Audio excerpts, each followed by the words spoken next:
এই সর আমার গাড়ির সামনে থেকে। আরে পূজা, কেমন আছিস? ও শ্রুতি, তুই? তা আমি তো ভালোই আছি, কিন্তু তোর অবস্থা দেখে তো মনে হচ্ছে তুই ভালো নেই। আর তুই এখানে কি করতে এসেছিস? আরে আমার একটু কাজ ছিল প্রপার্টির। ও আচ্ছা আচ্ছা, তুই এখন প্রপার্টি কাজ শুরু করেছিস, মানে তুই এখন দালালি করছিস, তাই তো? স্কুলে তো খুব পড়াশোনা করতিস, বলতিস আমি নাকি আইএস অফিসার হব, তা এখন দালালি কেন করছিস? আর আজকে আমাকে দেখ, আজকে আমি একজন সাকসেস বিজনেস ওম্যান, আর তুই এখন তো দালালি করে বেড়াচ্ছিস।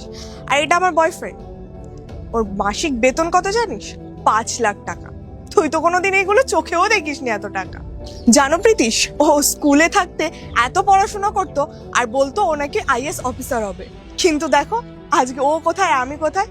তুই জানিস আজকে আমি চাইলে একটা গোটা বাংলো কিনতে পারি, আর তুই?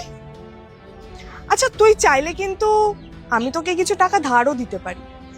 আর তোর অবস্থা দেখে মনে হচ্ছে তুই ঠিক করে সংসারটাও চালাতে পারিস না, তার থেকে বরং আমি তোকে কিছু টাকা দিই, তুই সেই টাকা দিয়ে না হয়তো সংসার চালাবি। আরে পূজা, তোর কোথাও ভুল হচ্ছে, ওরকম কিছু না। থাক শ্রুতি, তোকে আর বোঝাতে হবে না, তুই এমনিতে অনেক কভার করছিস, এত কভার করতে হবে না তোকে। আমি তোর অবস্থাটা বুঝতেই পারছি। দেখ এমনিতেও তুই আমার ছোটবেলার বান্ধবী, তো সেই হিসাবে আমি তোকে একটা সাহায্য করতে পারি, আই মিন দয়া করতে পারি। দেখ আমি আর আমার বয়ফ্রেন্ড ভাবছি আশেপাশে কোথাও একটা ভালো বাংলো কিনবো, আর তুই তো দালালির কাজ করছিস, আর এমনি তো ব্রোকারকে তো 2% দিতেই হবে, তো আমি না হয় তোর বান্ধবী হিসেবে তোকে 10% দিয়ে দেবো, আর তোর যদি এই টাকা দিয়ে কোথাও লোন ফোন থাকে সেগুলো শোধ করে নিবি।